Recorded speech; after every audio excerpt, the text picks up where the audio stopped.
যে ছবিগুলো দেখলে তো কলিজা ঠান্ডা। সোশ্যাল মিডিয়াতে ভাইরাল আমাদের আশিক চৌধুরী বিডার চেয়ারম্যান তার তুরস্কের সফর এবং এমকে এর সাথে তুরস্কের সামরিক কোম্পানি এমকে এর সাথে যে প্রতিরক্ষা চুক্তি হয়েছে, ভারত কিন্তু পজিটিভ নিচ্ছে না।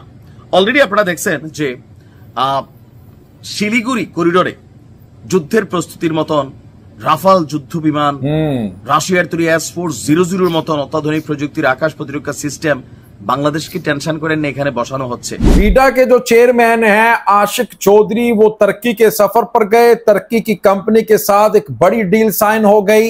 अब बांग्लादेश में ही तुर्की की MKE जो कंपनी है वो मिसाइल और राइफलें, इसी तरह दीगर जो वेपन्स हैं वार के रिलेटेड वो बनाएंगी। और इसको रोकने के लिए, प्रेशर बढ़ाने के लिए शिलीगुड़ी कॉरिडोर वाली साइड के ऊपर अब S-400 राफेल को तैनात कर दिया गया है, डिप्लॉय कर दिया गया है बांग्लादेश को प्रेशराइज करने के लिए। लेकिन बांग्लादेश नहीं मान रहा, क्योंकि नया बांग्लादेश है। अंत भक्तो, ये आपके प्रेशर में आने वाला नहीं है। अस्सलाम वालेकुम दोस्तों, আমি এহসান খান আর আপনারা দেখছেন এহসান খান यूट्यूब चैनल। आशा করি আপনারা সবাই ভালো আছেন। आपको बताएं कि बीडा बांग्लादेश इन्वेस्टमेंट डेवलपमेंट अथॉरिटी, जी हाँ, इसके जो चेयरमैन है, एग्जीक्यूटिव चेयरमैन है, इनका नाम है आशिक चौधरी। ये बांग्लादेश के जो बीडा के चेयरमैन है, ये गए तुर्की के सफर पर और वहां पर तुर्की के एक वेपन्स बनाने वाली कंपनी जिसका नाम MKE है, उनसे एक मुलाकात की है, मीटिंग की है। और उसमें एक पिक्चर इस वक्त बहुत ज्यादा सोशल मीडिया के ऊपर वायरल है। राइफल बनाती है ये कंपनी, रॉकेट लॉन्चर बनाती है ये कंपनी, मिसाइल बनाती है ये कंपनी, बल्कि दुनिया भर में एक्सपोर्ट करती है ये तर्किश कंपनी मिसाइल, वेपन्स। और हत्ता के जो तर्किश आर्मी है वो भी इनसे लेती है। उन्होंने शेख हसीना के जब हुकूमत थी, दौर था, तब ऑफर करवाई थी कि ये कंपनी हम बांग्लादेश में ले आते हैं MKE, और फिर बांग्लादेश में सारे ये वेपन्स तैयार होंगे। लेकिन जो शेख हसीना, आपको पता, एक्सटेंशन थी हिंदुस्तान की एजेंट थी।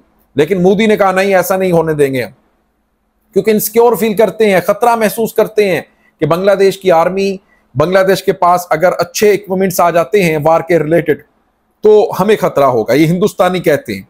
लिहाजा वो डील नहीं होने दी थी। लेकिन आशिक चौधरी अब गए हैं और ये डील करके आ गए हैं। मुबारक हो बांग्लादेशियों, बड़ी डील है। और अब ये जनाब बांग्लादेश के अंदर वेपन्स बनेंगे, राइफलें बनेंगी, मिसाइल बनेंगे, रॉकेट लॉन्चर बनेंगे।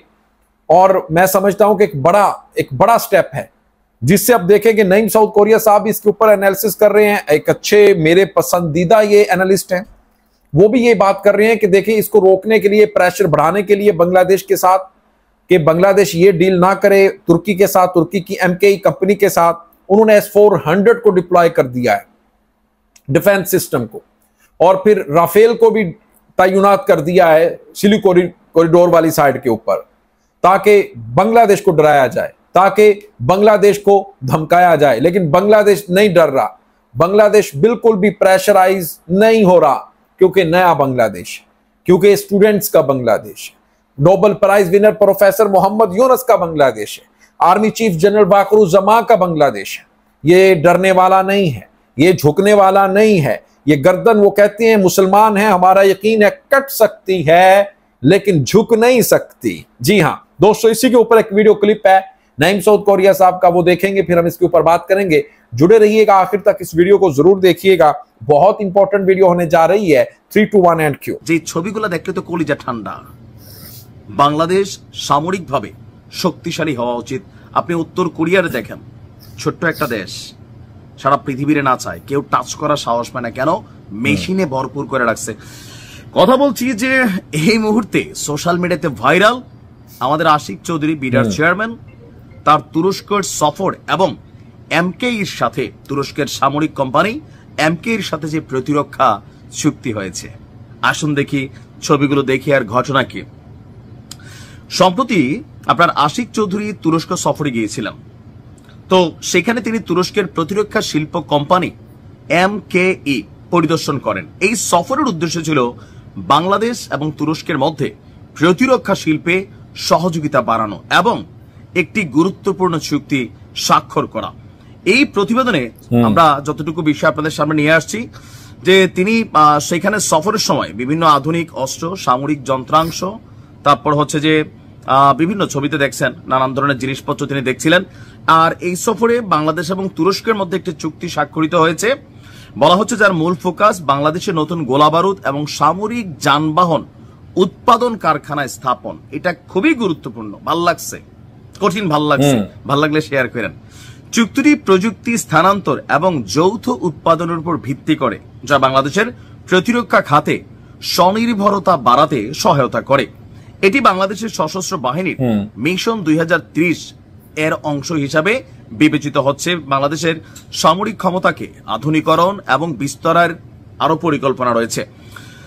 তো এখানে বেশ কয়েকটা কোটেশন আমরা দেখছি যেগুলো আসছে, যে প্রতিরক্ষা ক্ষমতা বৃদ্ধি, আপনার দ্বিতীয় হচ্ছে অর্থনৈতিক সুবিধা, ভূ রাজনৈতিক ভূমিকা, জনমতের প্রতিক্রিয়া, অনেক কিছু। এখানে চ্যালেঞ্জ হচ্ছে যে চুক্তিটি বাস্তবায়নে বিলম্ব হতে পারে বা অর্থনৈতিক চাপ সৃষ্টি হতে পারে। এছাড়া ভারতের সাথে সম্পর্কে প্রভাব পড়ার সম্ভাবনা রয়েছে, পাত্তা দিলাম না ভারতেরটা, বাট অর্থনৈতিক যেটা, এটা এড়িয়ে যাওয়ার সুযোগ নাই।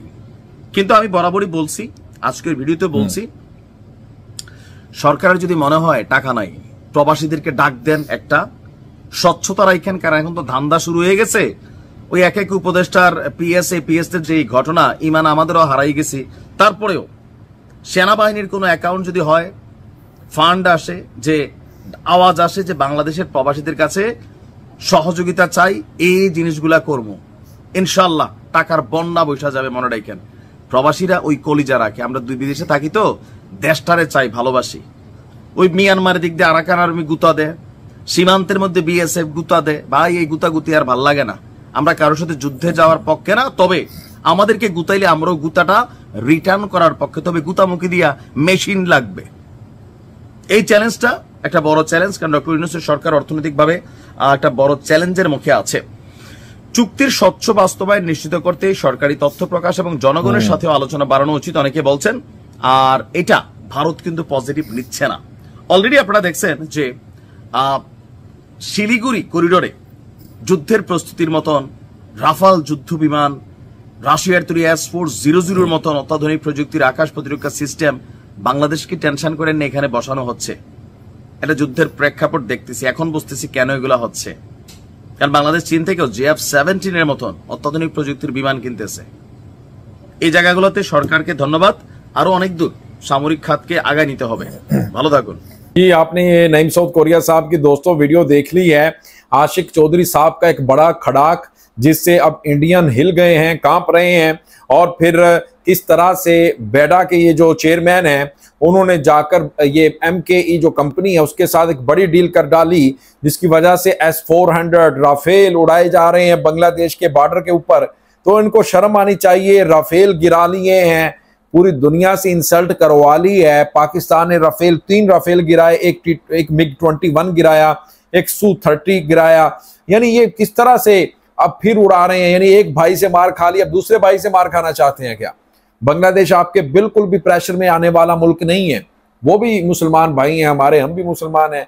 हमने इकट्ठी आज़ादी हासिल की थी इंडिया से 1947 से। हाँ, आप क्या सोच रहे हैं? ये कभी ना सोचना कि बांग्लादेश आपके दबाव में आ जाएगा, आपके प्रेशर में आ जाएगा। नहीं, ऐसा नहीं हो सकता। तो दोस्तों, आपका क्या कहना है इस डील के बारे में, MKE कंपनी के साथ जो बांग्लादेश के आशिक चौधरी ने जाकर की है, इससे आप क्या कहना चाहेंगे? क्या ये अच्छा डिसीजन है या नहीं है? तो बताइएगा कमेंट सेक्शन में। मिलेंगे आपसे नेक्स्ट वीडियो में, तब तक के लिए अल्लाह हाफिज।